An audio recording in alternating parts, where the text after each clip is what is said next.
good evening, good morning, salam everyone. Welcome to MACFEST 2024.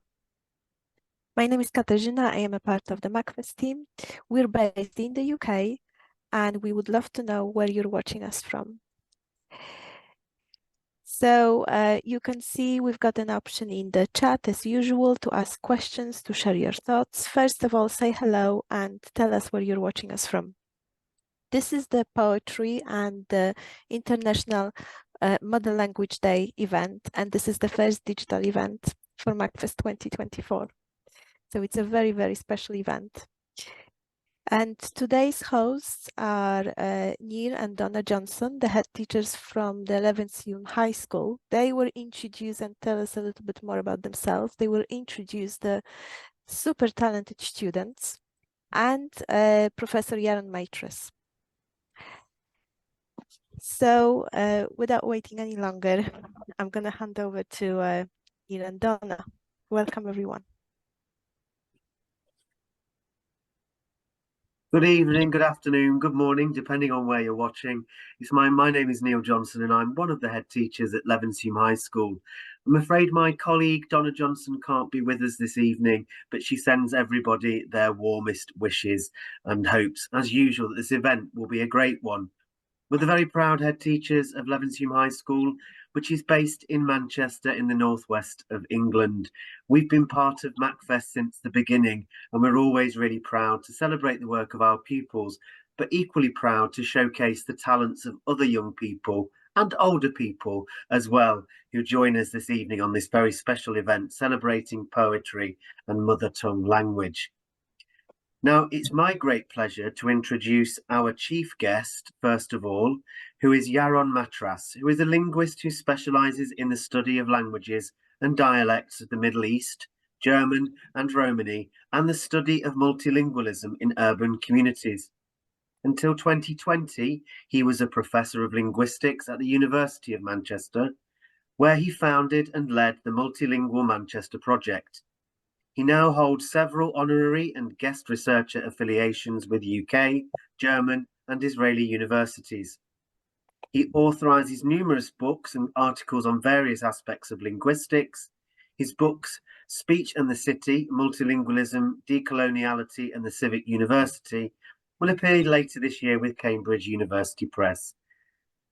Professor Yaron is now going to introduce the main language communities with a focus on the language of the city's Muslim populations. He'll discuss how information on languages is compiled, what functions languages have, and what multilingual spaces exist in the city. And Professor Yaron Matras, over to you. Thank you very much. Assalamu alaikum. Good evening, and it's a pleasure to be with you once again. I've been a regular guest at MACFEST events since the very, very beginning. It's an honor and a pleasure to be part of this very, very important and always stimulating series of events on culture and on language. Thank you for the introduction, Neil. I'm one of the founders of the City of Languages initiative, and MACFEST is one of the partners. This is a civic partnership that brings together individuals and organizations based in Manchester, but with an international outreach. And we try to look at issues of language, and we don't shy away. We celebrate the city's multilingualism, but we don't shy away from addressing problems as well. Multilingualism is a challenge. Many multilingual people suffer various obstacles in their way of being able to be fully creative and fully deploy their multilingual repertoires. So we're trying to also address those problems and see where there are issues and where we can offer solutions that are global solutions that we can share with others. And I also have an affiliation, among other things. My principal affiliation is at the Institute for Forensic Linguistics at Atchison University in Birmingham. And what I like to do today is rather than actually go into statistics about language and so on, I just want to give a glimpse of some of the linguistic landscape. So the language that is visible to us on the streets, with examples from Manchester, with a focus particularly, but not exclusively, on the Muslim communities of Manchester. And just to think a little bit about in what ways language is visible to us And what does it mean about how, as a community, we come together, cross language boundaries, bring them together, and sometimes use language to forge new communities? And before I do that, I just want to make a comment on the term International Mother Language Day. I was one of the initiators of the kind of adoption of Language Day, International Language Day in Manchester as part of the civic calendar. In the meantime, the City Council has adopted it officially and has been leading Mother Language Day celebrations for the past few years. We started it when I was leading a research project at the University of Manchester back in 2016. In a way, bringing multilingualism to the fore once a year in the form of a celebration, it makes a point. Especially in England, which has often considered itself a monolingual society, although it isn't, because there's been other languages here in this country for many, many years and centuries and millennia, but has often considered itself that. It's very important to push back a little bit against what we call this monolingual narrative.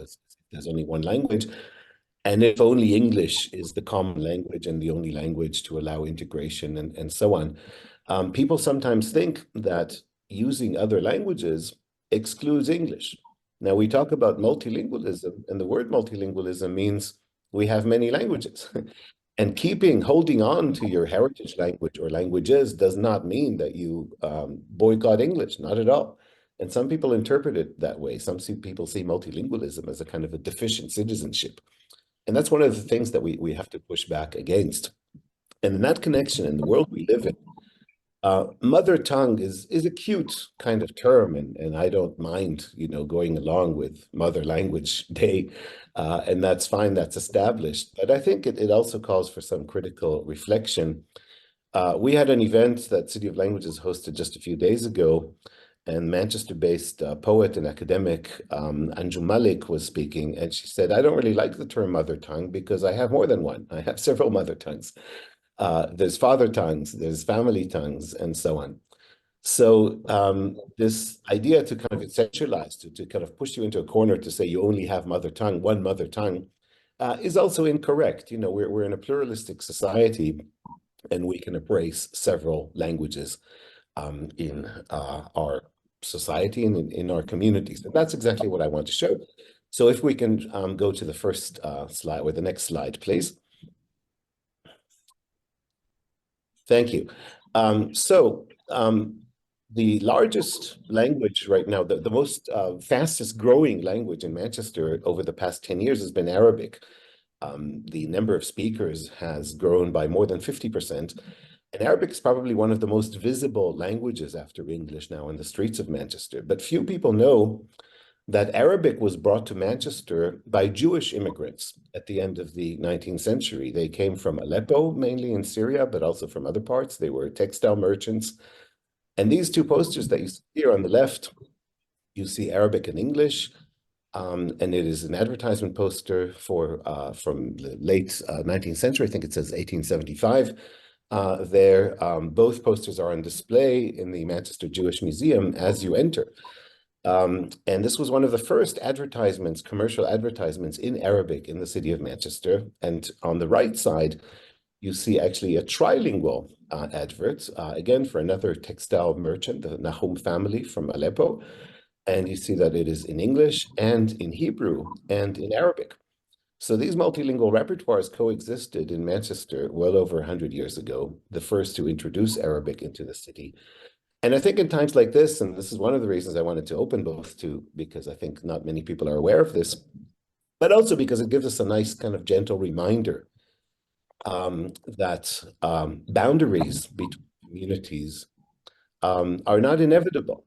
We can embrace several different cultures, we can find a dialogue, we can build bridges, as long as we understand and are curious about the other side, as long as we understand and respect the other side's aspirations and the other side's pains as well, and agonies, and it's a way to come together. So these two languages, Hebrew and Arabic, that are also related languages, have been in the community in Manchester for well over 100 years together. If we move to the next slide, please. And today we continue to see multilingual repertoires on commercial signs around the city, and probably most of the multilingual signs that we see come from small retailers. And the reason I'm showing this sign, which is from the Moss Side area in Manchester, it is there in 3 languages. English is obviously the biggest and on top. And then we have Sorani Kurdish, and it says Nanikhane Hawler. Hawler is the Kurdish name for the town Erbil, which is the, you could say, the capital city of Iraqi Kurdistan. And then it says in Arabic, Makhbaz Erbil. So both Kurdish and Arabic actually say Erbil Bakery. So Erbil being the town. So we have 2 heritage languages and there's no contradiction between them. People who speak Sorani Kurdish from Iraq also speak Arabic, and they use both languages. And the fact that they put both languages on a retail sign says something about their background, where they come from, but it also says something about who is their clientele locally and who do they interact with. But short of having their languages block any kind of integration, as some people assume or claim, actually English is much bigger. English addresses a bigger audience, if you will. English is on top, it's more prominent. And moreover, there is a cultural translation. So this bakery just sells naan bread. If you take the word bakery, both in Kurdish and in Arabic, it's obvious that's what you expect. If they were to write Erbil Bakery, then people would expect to be able to buy donuts and all sorts of other things that are not sold there. So there's a cultural translation. Not only does the sign appear in English, but it specifies in English that it's a very particular product, the naan bread. Also visually, you can see the pictures there, which for readers of Kurdish and Arabic is obvious because that's what they expect to find in a bakery. And otherwise you find cakes and biscuits and donuts in a sweet shop. Next slide, please. Thank you. We find very little acknowledgement of multilingualism in Manchester from the official side. And it's interesting to note that mainly it's about what I call behavior regulation. Usually when you have a sign from the city council in another language, it tells you what to do and not to do. It assumes that you're going to be misbehaving. And so it intervenes in your language to try and regulate your behavior. And this is the typical one. This is Manley Park, I believe in the central Manchester. And it says, do not drop food in English. It says in Arabic, لا ترمي الأكل على الأرض. And it says the same or similar in Urdu, خوراك ما تبينكي. So don't drop food, don't throw food. And it's interesting that it says that in particular languages, partly because somebody assumes that these are the speakers or readers of other language in the area, but it also assumes these are the people who are going to misbehave. And in other areas, you find other languages that somebody has an assumption that these are people who are not going to behave correctly. And I'm ambivalent about it, as I'm sure you can hear from the way I'm talking. On the one hand, it's nice to see that other languages are acknowledged. But I sometimes wish that more would be done for other languages, not just on the assumption that people are not behaving and should be regulated or should be called to order. If we look at the next slide, please. So this one shows us that occasionally other languages are used, as the sign actually says, for your own safety. So this is Manchester Airport saying in English and in Urdu, "Aapke hifazat ke liye," for your own protection or for your own safety. This is around the COVID pandemic, signs that in the meantime have been removed. But it's interesting that Manchester Airport, somebody there took a decision at some point to put up signs in Urdu, but not in other languages. So how does the day-to-day multilingualism of the city translate into action on the part of those who make policy and make provisions and are responsible for the public safety? Quite often in a very improvised and random way. We don't have any kind of systematic way of saying, what languages are there? What languages do we really need? And how long do we need them for? So here we have a different kind of example to the previous one. We have one that is there out of concern for the safety and protection of residents who use other languages. But we don't really know why is a particular language selected. Urdu, of course, is one of the largest languages spoken and read in Manchester, at least according to the statistics. So somebody might have looked at the statistics and decided to prioritize that. But how do you take these decisions? And one of the things I think that we need to think about, how do we approach multilingualism and multilingual spaces in a way that is somewhat more systematic, not just random and improvised. Nevertheless, the gesture, of course, is much appreciated. And if we look at the next slide, please, this shows us that actually most of these information in particular languages is done, comes from what we might call kind of bottom up. So local initiatives, charity groups, and others are the ones who produce them rather than the authorities. This one is in Persian. Also, during the COVID pandemic, as you can see from the illustrations, if you can't read the language, it says, as خود مقابل virus corona محافظت کنید. So protect yourself against the coronavirus. With the illustrations of different things, and a series of these posters were produced by Women's Voices Manchester in collaboration with others in various different languages. But this is also very, very interesting because apart from what we just saw before in the airport, generally in England, there was very, very little consideration of other languages during the entire COVID pandemic. Governments and NHS England were very, very late in producing translations into other languages. And you think that here of all places, the population at large is not safe if any small part of it is particularly vulnerable to the pandemic, just because that is the very nature of a pandemic. And this is how important it was that actually grassroots initiative like charities and local initiatives were the ones leading in translation during the COVID and information in other languages. And that tells us, again, something about the policy of the country we live in and what there is that we need to reform and fight for, if you will, or push for. And that brings me back to my point about International Mother Language Day. It's very nice to have an annual celebration of languages. As I said before, for Manchester, I actually initiated it. So I'm very, very proud that it's now a tradition and it's become something. But we really need to do more than celebrate. We really need to reflect language as a necessity. It's there with us every day. What provisions do we need? Let's look at the next slide, please. Spaces, multilingual spaces, are not always static. They're transformable. And we have in Manchester many, many schools that teach heritage languages at the weekend. Quite often the staff are volunteers who do wonderful work, very dedicated work to maintain heritage languages in different ways. And most of these schools do not have their own premises. They actually have to negotiate every year with mainstream schools to rent premises at the weekend. And what they do is they come in the weekend and they put up their own signs early in the morning, and they transform what during the week is an English-speaking school into, in this case, an Arabic school.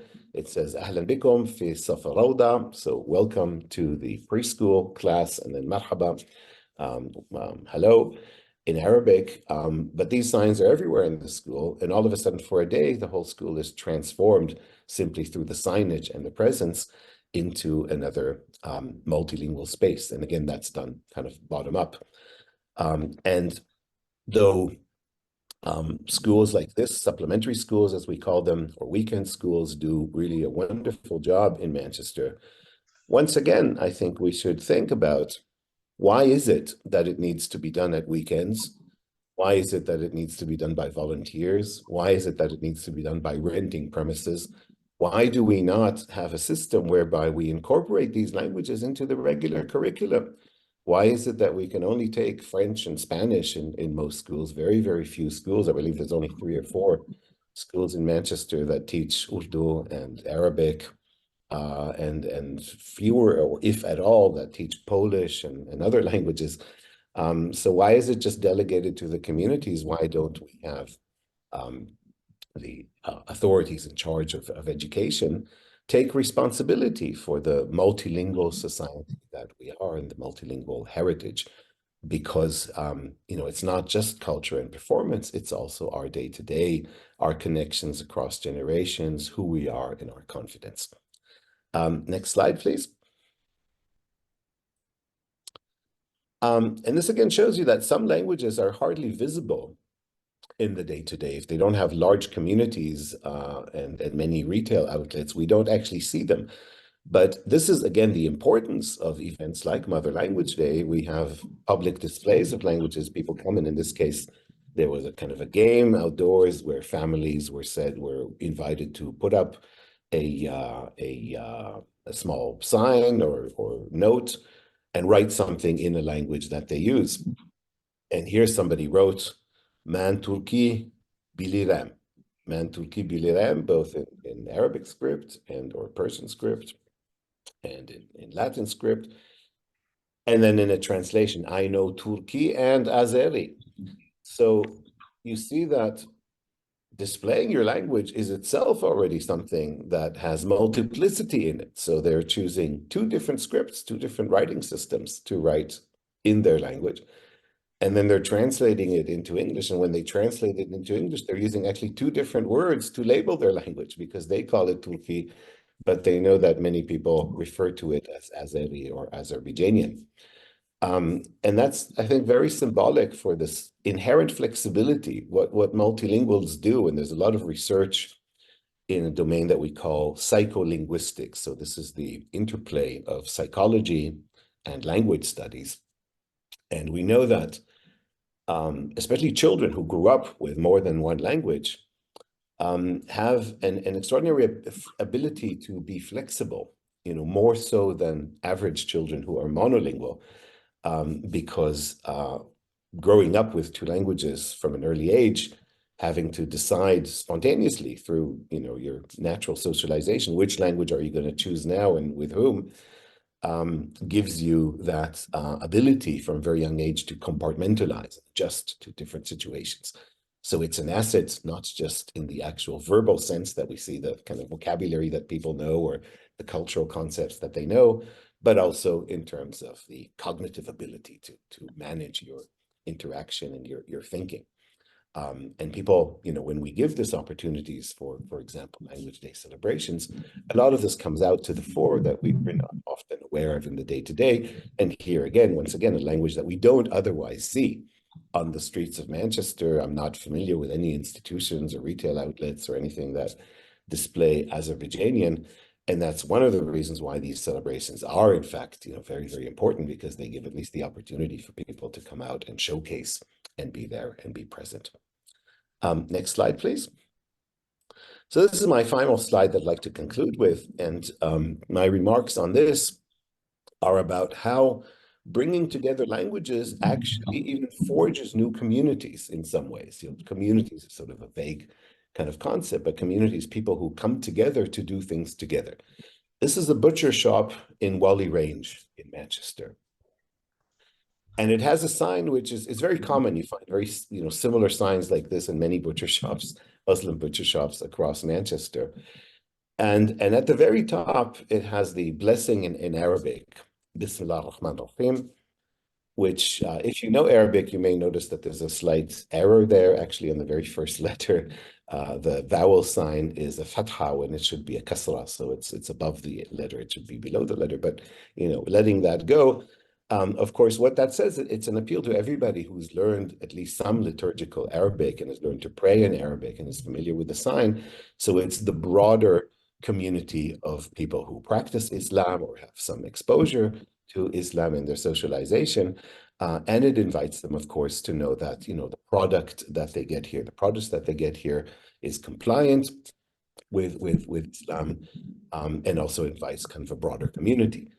But once we get above that symbolic kind of religious, liturgical orientation of values, you see a line with three different word pairs there. And we find here the actual description of the product that the butcher shop sells. So we have on the right halal gosht, so halal meat in Urdu. And then we have in Arabic in the middle, lahm dajaja halal. So we have halal meat and chicken. And then we have on the left, we also have again halal hilib idgag. So we have halal meat and chicken in Somali. Now, very seldom do we find people in Manchester who know all of these languages, these three or even two of them. So many people, of course, who speak Urdu learn to pray in Arabic so they can read Arabic, but it's not their daily language. Very few Arabic-speaking people, in my experience, learn either Urdu or Somali. Some Somali people know Arabic if they immigrated via Sudan or so, but it's not a language that's spoken kind of day to day. So this is really, as we have in the first line, the shared values, cultural values of the Muslim community. In the second line, we actually have a recognition of three different communities, language communities, that share an outlet nonetheless. And then finally, describing the product. And finally, we have what I call the orientation. This is like, the technical organizational information that you need to know if you want to be a customer here. It's got the opening hours, and it specifies them 7 days a week, and that's done in English. So the sign, the translation, it's not there for people who don't know English. If you don't know English, you don't really know what you need to know about this. The sign already appeals to people who have, at least three different languages in their repertoire. English that they use for the day-to-day orientation of everything. Their own community language, which here they use to specify the product. And in this case, liturgical Arabic, that is a symbol and emblem of their cultural values and compliance with things. So we see this complexity, and this is a community that grows organically in Manchester. There's no law that tells them you have to put this language or that language. There's nobody who says, who imposes it. It just grows organically because people are aware. We have neighbors who speak other languages. And I think that's one of the things that excites me most in multilingual cities is how we have not just the representation of where people are from, but we have their effort to adjust to where they are now, as we saw with the Erbil naan bread. We have their efforts to support one another when they have specified information, to help and support and for safety. And we have their embracing of the languages of their neighbors, which we have here, and which we also have in the very first example that I gave in the Arabic-speaking Jewish immigrants to Manchester over 140 years ago, who introduced multilingualism to the city. Actually, I think in terms of signage, were the very first to introduce that to the city. So that's just what I wanted to share. Thank you very much. I don't know if you have some time for questions or whether you want to immediately move on to the other parts. Thank you, Professor Matras. I think if there are any questions, they can be popped in the chat, and I'm sure we can come back to them later on, giving you some time to think.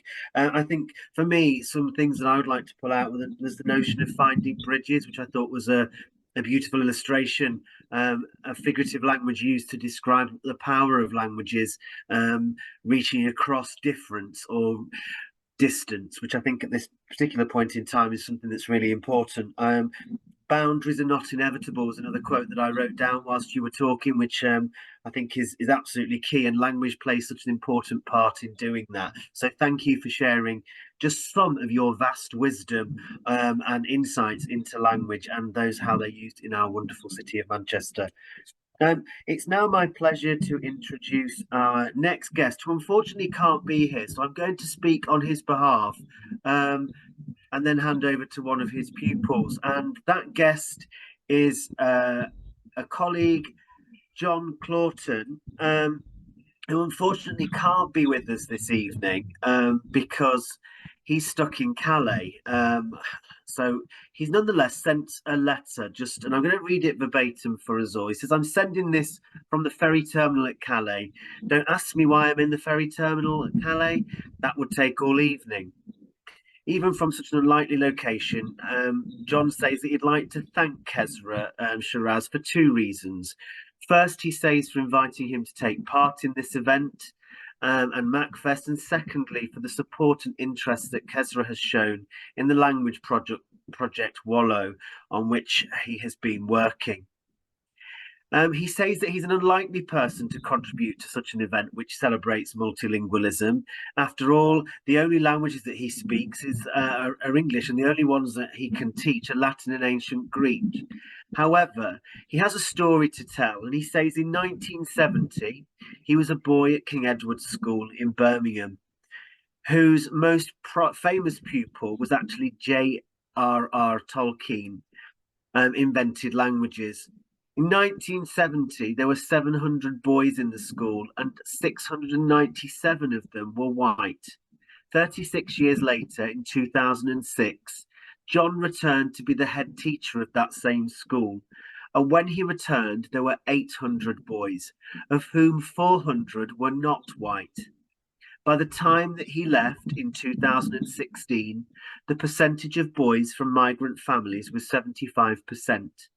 What a remarkable change, he notes, in 40 years, and the same would be true across the country. Of course, we were aware of the change in terms of religion and culture, but he says that he was guilty because we never thought hard enough about the massive asset of these pupils' multilingualism. After all, over 50% of those pupils were bilingual, and yet we never ever talked to them about such riches.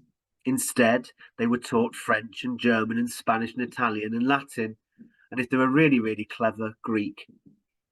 The Whalley programme aims to encourage pupils in primary schools to share and value and celebrate the richness, and he believes that the world is slowly waking up to the importance of this multilingualism in our communities. Only if we do so, he writes, do we enable the young people today to value their own heritage. Can we expect them to feel fully at home and fully themselves in their future lives? And he notes that that is why this evening's event matters as part of a much bigger picture of great importance for our communities. In the end, he writes, he's just the warm-up act for Mukhtar, another proud pupil of King Edward's School in Birmingham. Almost exactly 1 year ago, he spoke about his own linguistic journey to a Whalley conference. Those in the audience, including John, learnt more from him about multilingualism and its significance than from some Cambridge professors who also spoke that day. And John says that he's sure that we will agree as we get to enjoy some of what Mukhtar has to say. So it's my pleasure in introducing our next guest, who is Mukhtar Omar Mukhlis from King Edward's School in Birmingham. Over to you, Mukhtar. Hi, thank you. Thank you very much, everybody, for having me. I'm really glad to be here. It's sort of on theme, really, because yesterday I had just finished running a cultural poetry day at my school. So this ties in quite nicely to pick up on that. So I'm still in the same mindset, so that's good. As Mr. Clausen said, I'm big on big on preserving multilingualism as well as promoting it, partly because of my own experiences with it at school. So I'm really glad to be part of something like this, which celebrates it. So thank you very much for having me. I've prepared a poem for today, unfortunately written in English, as I'm not proficient enough in any other language to write quite poetically.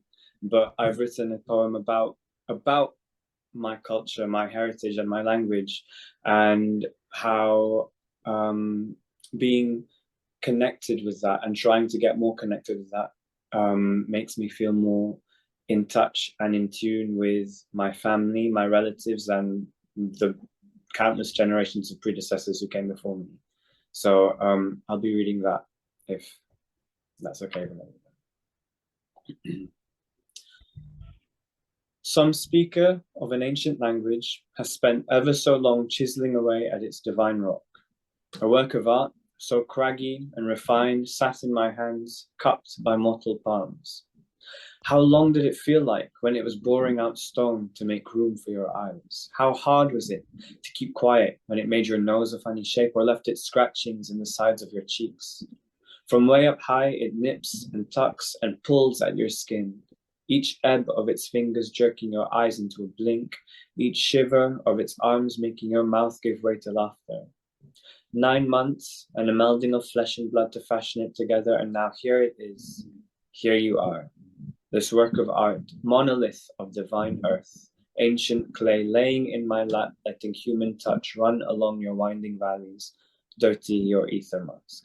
Our flesh and blood will meld for 9 months more. Thank you. Thank you very much. That's all. Thank you so much for that, Mukhtar. I just wanted, one of the little lines that I just captured there from you was you writing about the nose making a funny shape and the scratch in your mouth. Some people might know, but I'm a languages teacher myself, so I do speak a couple of other languages, although they are European ones, but they were definitely ones that were new to me when I was growing up learning them. And I think that idea of your nose making a funny shape is absolutely how I felt over time when you have to pronounce words that might not be automatically there in your own musculature, in your own configuration of your face, and that scratch in your mouth as you try and make sounds that aren't actually physiologically your body isn't able to make. I think that's fascinating that you capture that that physical sensation of how speaking different languages can make you feel.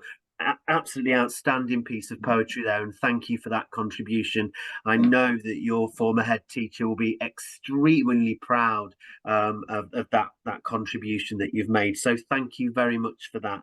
We thank you for joining us, and continue that good work promoting multilingualism. I'm sure you'll do a grand job to inspire the young people around you today.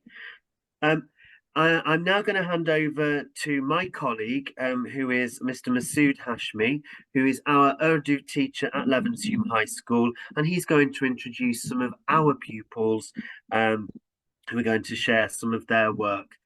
So over to you, Masood.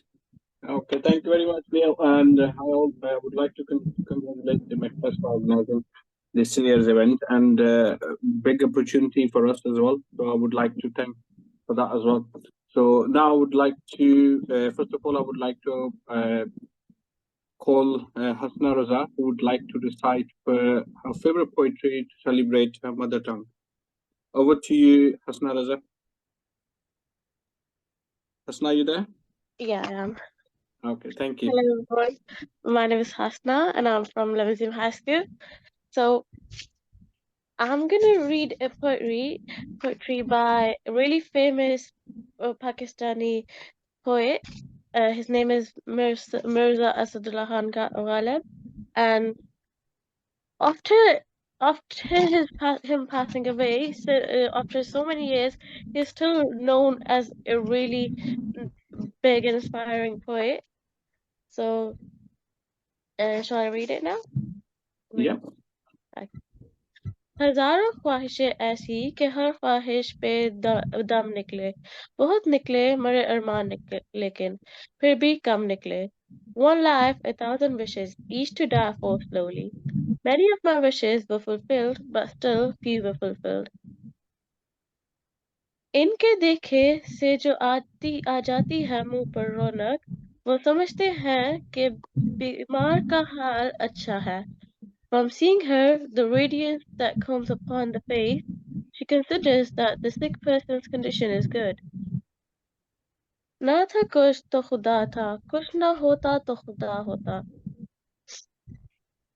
डूबो या मुझको होने ना होता, तो क्या होता? When there was nothing, then was God. If nothing were, then God would be. When I was nothing, then God was. If I were nothing, then God would be. Wrench से होकर हुआ इंसाफ तो मिट जाता है. रिंच मुश्किलें मुझ पर मरी इतनी के आसान हो गए. If a person would become accustomed to grief, then grief is erased. So many difficulties fell upon me that they became easy. बाजियाचा इत्फाल है दुनिया मरे आगे, होता शब रोज तमाशा मरे आगे. The world is a game, plaything of children. Before me, night and day is habitually spectacle before me. रगों में दौड़ते फिरने के हम नहीं कायल, जब आंख ही ना टपका तो फिर लहू क्या है. We're not convinced or accepting of running and coursing in the veins. When it did or would not drip only emphatically from the eye, then what is blood as if it is blood?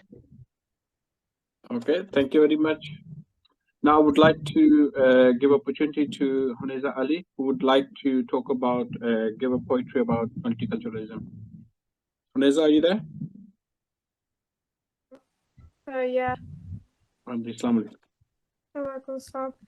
Hi, my name is Huneza, and I like to say my poem, and the theme of it is freedom within culture, and I made this poem myself. In lands where traditions deeply rooted grow, where history and customs tightly bind, there lies a freedom that few truly know, a spirit bold and wild within confined. Within the tapestry of culture's thread lies room for dreams to soar and hopes to rise, in ancient dances and words unsaid, in melodies that echo through the skies. For culture is not chains that bind us tight, but wings that carry us to heights unknown, a beacon shining through the darkest night, a legacy of seeds that we have sown. So let us within celebration the freedom found within the culture's rich and hallowed crown. And I decided to put the theme as freedom within culture because freedom is one of the many ways to release like feelings, and it allows people to build like just like build their like ego and be happy with themselves, and it's an essential component of human flourishing. Thank you. Okay, thank you very much. Now, lastly, I would like to give opportunity to Ayesha Nadeem to recite her favorite poetry now. Ayesha, are you there? Well, my name is Ayesha Nadeem. I'm from Levenshulme High School, and I'm going to read poetry from some of the poetry from Mahmad, who is a Muslim poet, and he writes poems in Urdu and Persian. So I'm going to start. Thank you. हमें याद हालात ऐसे हैं कि लोगों को याद भी है. Who will remember us in this selfishness? Circumstances are such that people do not remember. गिरते हैं सजदों में हम अपनी हसरतों की खातिर. अगर गिरते सिर्फ इश्क में, इश्क खुदा में, तो कोई हसरत अधूरी न रहती. We fall in prostrations sake of our regret. If only fall in love with God, so no regrets would remain unfulfilled. हम कौन है क्या है बाखुदा याद नहीं, अपने इस्लाफ की कोई भी अदा याद नहीं. हाँ अगर याद है तो काफिर के तराने ही बस. हाँ नहीं याद तो मस्जिद की सदा याद नहीं. बिनते हवा को नचाते हैं हम तेरे महफिल. कितने संग दिल हैं कि रस्म हया याद नहीं. आज अपनी जिल्लत का सबब यही है शायद. सब कुछ है याद सिर्फ खुदा याद नहीं. God does not remember who we are. I don't remember any payment of my predecessors. Yes, if you remember, then only the song of the infidels. Yes, no, I don't remember the sounds of the daughter of Eve dances with us. There are so many countless people that we don't remember. This is probably the reason for the humiliation today. Everything is remembered, but God alone is not remembered. सितारों से आगे जहां और भी है, अभी इश्क के इम्तिहान और भी हैं. सही जिंदगी से नहीं ये फिजाएं, यहाँ सैकड़ों कारवां और भी हैं. कनाअत न कर आलम रंगो बूर पर, चमन और भी आशियां और भी हैं. अगर खो गया एक नशेमन तो क्या गम, मकामात आहो फवा और भी हैं. तू शाहीन है परवाज है काम तेरा, तेरे सामने आसमां और भी है. इसी रोज़ो शब में उलझ कर ना रह जा, कि तेरे समा और मकाम और भी है। गए दिन के तन्हा था मैं अंजुमन में, यहाँ अब मेरे राजा और भी हैं। There are yet more worlds beyond the stars. There are more examinations yet to surpass. The environment is not bereft of life. There is thousand carnivores that are yet to pass. Do not be satisfied by the colors and the smells of the sun. There are yet more undiscovered homes and gardens. Why do you grieve? Why do you grieve at having lost a loved one? There are many other places and reasons to cry. You are falcon, and it is your purpose to soar. Many open skies lie ahead in your path. Do not get trapped by the day and the night, because you have yet to discover more lands and spaces. Gone are the days that I be interested. I now have more people to share my secret. Thank you. Thank you very much. Thank you, Neil. And over to you now. Thank you, Masood. Thank you for preparing the pupils so well. And girls, thank you very much, Huneza, Hasna and Ayesha. Just some words I'd picked out there. From Huneza, I think it was your poem that you wrote, Celebrate the Freedom Found. What an important sentiment that you captured there in a really talented piece of your own poetry. Thank you for sharing that. And that interesting theme of freedom, taking a line out of the poem that you've just read there, Ayesha. You are a falcon and it is your purpose to soar. That notion of being high in the sky, and multilingualism allows us to do that, doesn't it? Thank you, girls. That's been an absolute delight. You've made Levenshulme very proud, and you've made me very proud too. I'd now like to hand over to Sidra Chowdhury, who's going to introduce her students from Withington Girls School. Over to you, Sidra.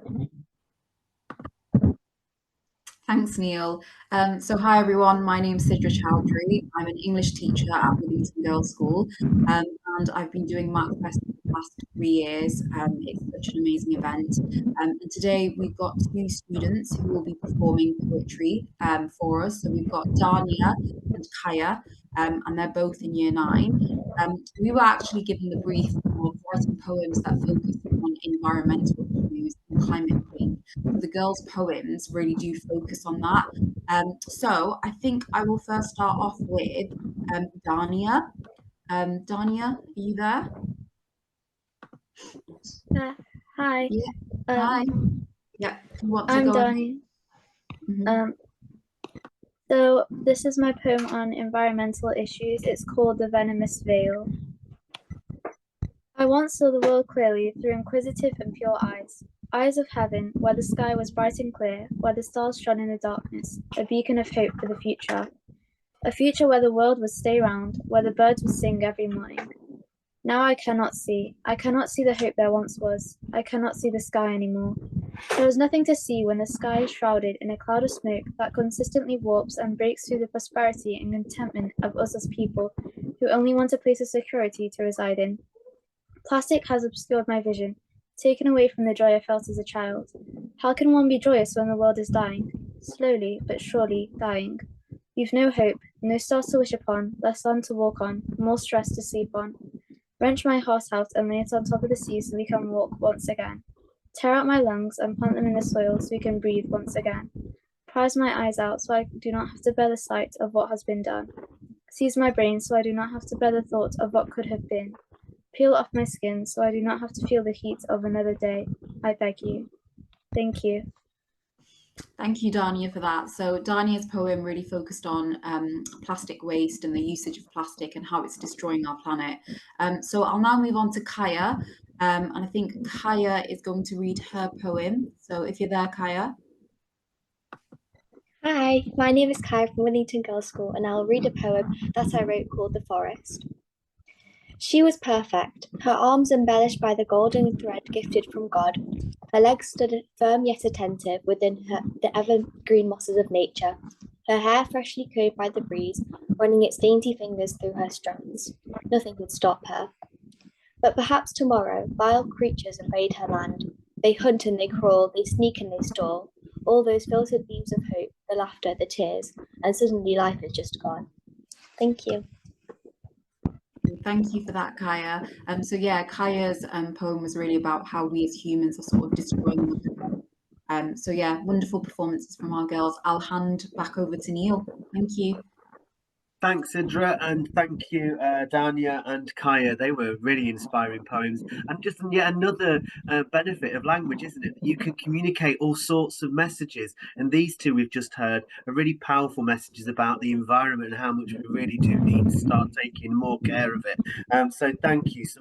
Love that beacon of hope. What a beautiful phrase. Combed by the breeze. What imagery that conjures up. I don't use a comb anymore, as you can see. No need to. But nonetheless, excellent work there. I'd now like to hand over to colleagues from our sister school, Whalley Range High School, handing over to Khulud to introduce their pupils. Over to you, Khulud. Hi everyone. I'm happy to participate with you at this amazing event. I'm Khulud Khalil, who teach Arabic language at Whalley Range High School. I am happy to introduce my student Donia Fellag to recite her poem named Our Nation. Are you here, Donia? Yeah, hi. Assalamualaikum. I'm Donia. I'm a student at Whalley Range Sixth Form, and I wrote a poem about like uniting all of our nations and bringing together all of the Arab countries, and through a bit of the struggle, but also like all the good parts about even though we're living in a Western country and away from our homes, we still have each other and like the reminder of our nation. Our nation. My mother tells me tales of walks in the scorching heat and tea parties with neighbours I never met. My father, he tells me stories of hunting in the deepest deserts and long trips on roads I never walked on. They describe to me a land, a heritage I never encountered or considered a part of me. But the more I search for who I'm going to become, I find glimpses of a history I never lived. My memory is filled with long nights of laughter and music, dinner parties that run over days and consume my being. Friday visits to the mosque and distant calls to my grandmother, visiting Souq al-Jum'ah, where tongues are blessed with foods of the most distinct tastes, constantly reminding us of our origin. Annual henna patterns decorating our hands as the Syria, Palestine, Yemen, Somalia relief donation box slowly but surely fills up. Gatherings celebrating the endings of oppression and protesting for the forever freedom of stolen land and lives. Learning the importance of charity from King Hussein of Jordan and the geography of the world from Omar and Mukhtar. The birth of mathematics through Ibn al-Haytham and the death of Shirin Abu Aqla marking the history books. Poetry of life and compassion gifted to us by Mahmud Darwish, beauty and intelligence taught by the Cleopatra of Egypt. Flourishing diversity on every street of Algeria, tribes of all ethnicities and stories to tell. Courage and faith taught by the martyrs of Palestine as they strive towards freedom with La ilaha illallah. Our blood is the direct link to a nation of love and comfort, where our hearts can rest and reside in us home. Whether we are ever freed from the grief of losing a life we once could have lived, our nation lives freely in our veins, marking generations to come. Thank you. Thank you so much, Donia. This is really nice poem. And now, can I pass it to Miss Amir to introduce her student who will say the Urdu poem, please? Hello everyone and Assalamu alaikum. My name is Mrs. Amal and I teach Urdu at Whalley Range High School. And I would like to say a huge thank you to MACFEST platform who gave us opportunity to celebrate languages and culture. And I would also like to introduce my student Amal Yousaf, who is reading a poem of our very famous poet Faiz Ahmed Faiz in Urdu. Okay, Amal, over to you.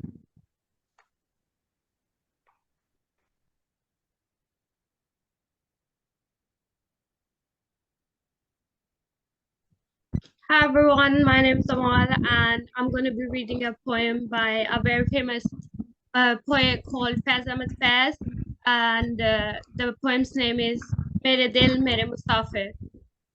So I'll start now. मेरे दिल मेरे मुसाफिर हुआ फिर से हुक्म सादिर के वतन बदर हो हम तुम दे गली गली सदाएं करे रुख नगर नगर का के सुराग कोई पाए किसी यारा नामा बर का हर एक अजनबी से पूछे जो पता था अपने घर का सरे कुएं ना शनाया हमें दिन से रात करना कभी इससे बात करना कभी उससे बात करना तुम्हें क्या कहूँ क्या है तुम्हें क्या कहूँ क्या है शबे गम बुरी बला है हमें ये भी था गनीमत हमें ये भी था गनीमत जो कोई शुमार होता हमें क्या बुरा था मरना अगर एक बार होता thank you so much Well done, Amar. Very well read. Thank you. Thank you. Over to Neil now. Thank you. Thank you, colleagues and pupils from Whalley Range. Thank you, Donia, and thank you, Amal. Uniting nations and flourishing diversity, two of the phrases that I took from your poem, Donia, which I think are really important sentiments, particularly now, but really particularly for always. But thank you both for sharing those wonderful words. It's now my great pleasure to hand over to colleague at Hopwood Hall College, Laura Wiggin, to introduce your students there. Laura, over to you. Hi, thank you very much, Neil. Thank you for inviting us to be part of this MACFEST poetry event. This is our second event of 2024, so we're very excited. We've already got one in the bag. I would like to introduce two students from entry 3 in the ESOL department who are representing Hopwood Hall College in Rochdale. Firstly, we've got Kunza, who's reading a poem she's written herself, and she's linking the Quran to climate change. Over to you, Kunza. Hello, my name is Kunza. I am studying ESOL at Hopwood Hall College. I think this part of the Quran, which I will read in Arabic, linked to climate change. وَمَا أَصَابَكُم مِّن مُّصِيبَةٍ بِمَا كَسَبَتْ أَيْدِيكُمْ وَيَعْفُو عَن كَثِيرٍ. In English, it means whatever misfortune happens to you is because on the thing your hand have words, and for many he grants forgiveness. My poem explains how I think the Quran ayat linked to the climate change.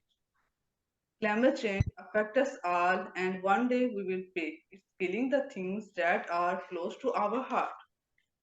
And this should not be the way. Our planet is getting warmer, and that is not great. By walking to the school and college, try not to be late. Instead of getting the bus, it will make a big difference and stop all the fuss. And our world is again covered in horrible plastic. This is the reason the situation is so drastic. The Earth's request for us, I need savings, is up to you. This is what I need you to do. No more plastic and no more waste, because I am feeling at fast pace. I need plant love and care. Thank you so much. Oh, well done, Pete. And we've got Tiber here as well, and Tiber is reading a poem also about climate change that was written by her friend and classmate Aldavina. Unfortunately, Aldavina can't be here, so Tiber has stepped in at the last minute, so well done, Tiber, for stepping in. Over to you. Hello, my name is Tayeba, and I am studying at Hopwood Hall College. My friend Aldavina wrote this poem, and she requested me to read it because unfortunately she couldn't attend this event. So I didn't practice. So if I make mistake, forgive me. But I tried. Don't worry, Tayeba, it'll be great. This is her poem. Pieces of seasons, some of them kill like silence. Not everything adapts to climate change. Some ice cry with frozen water. Green leaves degrade. Others are burned and preserved. On the white, purple, and red soil, bed covered with ice. The white with cream and the veil that filled with the snow. next to plants and flowers. They don't even look like they are in bloom, those painful madrigals. Wintertime, feeling below sea. Birds suffer and animals suffer. Macaws and seagulls. Reptiles, parrot and sparrow. The tico-tico calls out to the hummingbird for a handful of honey that he stored in the spring. The tears on your face go down cold with fear. Between all seasons, many survived, but they cry out for autumn, where they will have sweet fruits and tasty seeds. Whoever looks beyond this, it's a perfect work, and at the same time, it's a search for the soul that burns inside. Some cycles of nature. It seems like they disappeared and they wouldn't come back. Thank you so much.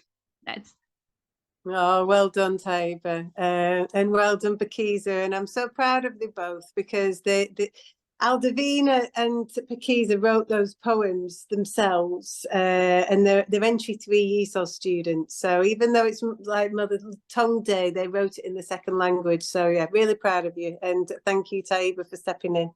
All right, back to you, Neil. Thanks. Wow, very impressive young people there, and thanks to Aldavina for writing those words of the final poem, but well done to Pakiza and to Taiba. Another important message is about the environment. Yes, let's all take more buses, absolutely sound advice, and let's stop throwing away plastic. It's not difficult, is it? Some clear messages being given there. So let's all try and do better as communicated by the wonderful young people at Hopwood Hall. Okay, I'm now going to hand over to Garda Mahmood at KD Grammar School. Garda, over to you. Salam everyone, I am Gada Mustafa, the Arabic teacher at KD Grammar for Boys, and I'm teaching as well at Bench Academy for Boys, but after school club, teaching Arabic. As you know, we are teaching Arabic for all year groups from year 7 till GCSE, and some students taking Arabic as a GCSE subject. And today we have Kamal, one of our students, who took the Arabic for GCSE, and he did very, very well. And he's one of the best students in Arabic in KD Grammar for Boys. And thank you very much for inviting us in these events. And I will hand the mic to Kamal. Welcome, Kamal, to our events. Yes, Assalamu alaikum, good evening. So I'm gonna just read the poem that I've written in Arabic about the environment. It's in Arabic, but I'll follow up with a translation in English. It's very short, but quality over quantity. So عندما تعانق الأرض السماء وتتلاقى الأنهار بالبحار تتراقص الأشجار بالرياح وتنبت الورود في الأكمام نهتف بحب للطبيعة ونعد للحفاظ على هذا الجمال فلنحافظ على بيئتنا لتبقى زاهية وجميلة الألوان. So the translation is, when the earth embraces the sky and the rivers meet the seas, the trees will beautifully dance amongst the winds and the roses will beautifully blossom. We chant with love for our beautiful nature and promise to preserve its natural beauty. So let's protect our environment to keep it vibrant and long-lasting. Thank you very much, Kamal. Kamal, who wrote this poem, so I'm really proud of you. Well done. Thank you so much. Thank you very much for that, Kamal. I mean, absolutely excellent words there. And once again, another really important theme and message to us all about preserving the wonderful earth that we have. And whether we're passing that message on in Arabic, in Urdu, or in English, the message is still the same. And that's the important thing, that we can do that and we can reach more people. We can bring people together with the power of words. Okay, I'm hoping now to be able to hand over to Kunza Khan from the University of Salford. Do we have Kunza with us this evening?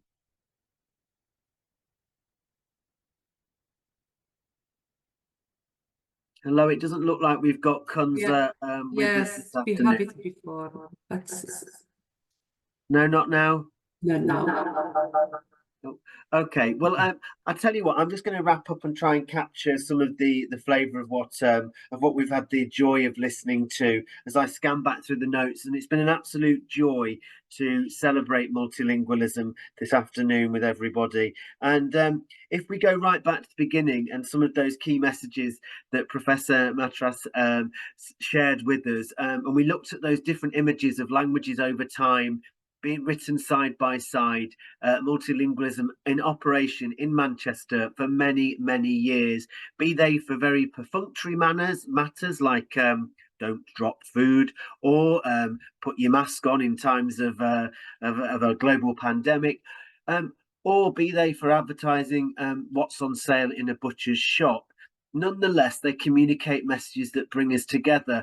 And I think one of the things that I took away from that most importantly was the idea of building bridges, but that we've got to do more to make us all feel included. It doesn't mean that English has to go. It means that things sit side by side. It means that things have equal value. And it's only in us doing that that we have absolute utter respect for each other. And that's something that's really, really important for moving forward. We then moved on to hearing about poems that talked about language celebrating freedom and opportunity. We heard falcons soaring high and the idea of language being able to take us wherever we might go in the world, something else which is powerful and something that language can truly do. So well done to the young people shared that. Then we've heard a number of messages all about the importance of looking after our environment and that absolutely crucial job that we've all got to do in terms of making sure we keep this wonderful planet alive for as long as we possibly can and to be enjoyed by all of us. And throughout this, there's been this sentiment of hope, and that language and tolerance and diversity should be celebrated. And we've all got to cling on to that message of hope. And so perhaps I'm going to finish with a poem myself, not one of my own. It's a poem by Emily Dickinson, but it is called Hope. Hope is the thing with feathers that perches in the soul and sings the tune without the words and never stops at all. And sweetest in the gale is heard, and sore must be the storm that could abash the little bird that kept so many warm. I've heard it in the chilliest land and on the strangest sea, yet never in extremity it asked a crumb of me, and hope never does. So hope is all about that. It now looks like Kunza's here, so we've hoped and hope has delivered, and I think I'm now able to hand over to Kunza, who can say some final words as part of this celebration of poetry and mother tongue language. Kunza, I'm hoping I can hand over to you. Hi, well, I'm Kunza. I'm a student from University of Salford. I study media, but I'm very interested in poetry. And one thing I have been really, really into is as we said, the mother's tongue, the language. And my one big factor of me is that I am very passionate about my culture, and I actually have an Urdu poem written, and I was wondering if I could recite it. अजब रंग है मौसम की मिजाज की तरह, कभी है बहार और कभी है खिजा, खुशियों के फूल पत्ते जो जड़ जाते हैं, बहार आते ही फिर से निकल जाते हैं, आते हैं कुछ लोग जिंदगी में मौसम की तरह, बदल देते हैं जज्बात खुशबू की तरह, मायूसी में रहना एक कमजोरी है, हर शब्द के बाद नई सुबह जरूरी है, देखे छोटी सी खुशी लोगों को, बार लो दामन उनकी दुआओं से, हर सुबह तलू होती है शम्स की शुआओं से, यूं ही कुदरत खुदा बयां होती है मौसम की इन अदाओं से, समझाएं ये हकीकत जो ये उन्हीं पे सिर्फ हयान होती है. So this poem is actually about how the weather and us as humans are quite related, in the sense of how us as humans, our emotions can change just like the seasons can. And I just felt like me writing this poem felt like I can connect with other people through nature and using that kind of metaphor to describe how we are feeling. So I found that very touching for me, and it does really relate to International Mother's Day, and the whole thing of language. So I felt that was very effective. So yeah. Thank you, Huneza. That was really effective, and I suppose I mean, having already said a thank you to everybody, particular thanks to our chief guests, Professor Yaron Matras and John Clawton, and Huneza Khan, who has just joined us at the last minute there from the University of Salford, appreciating all those words that have been shared. And I suppose that final message there was about interconnectivity, this time a connectivity to the weather and the elements and earth. But earlier on, we heard about connections to each other, and that almost seems like a theme that's emerged during the course of this evening, that we are all connected. Language can connect us, and staying together and understanding each other and the differences and those things that make us special certainly make us all stronger as members of the human race. So keep hope in your hearts, everybody, and let's keep celebrating those languages. Thank you so much, everybody, for your contributions. It's been a wonderful evening celebrating all things linguistic. Thank you very much and good night. Thank you so much, Neil. Thank you.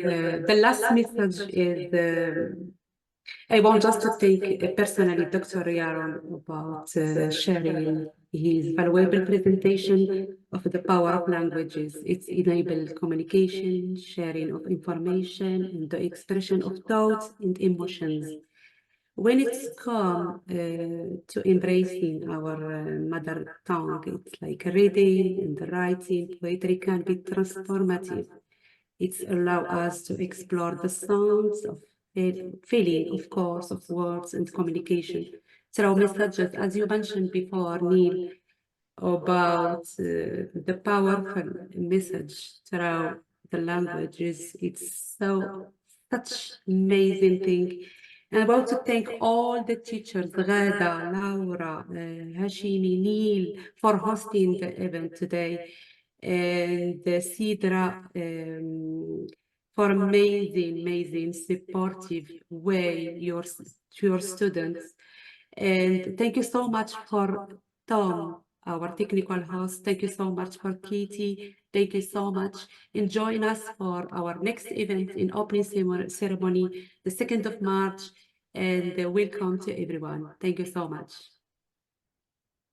Bye. Thank you so much. Thank you. Thank you. Thank you.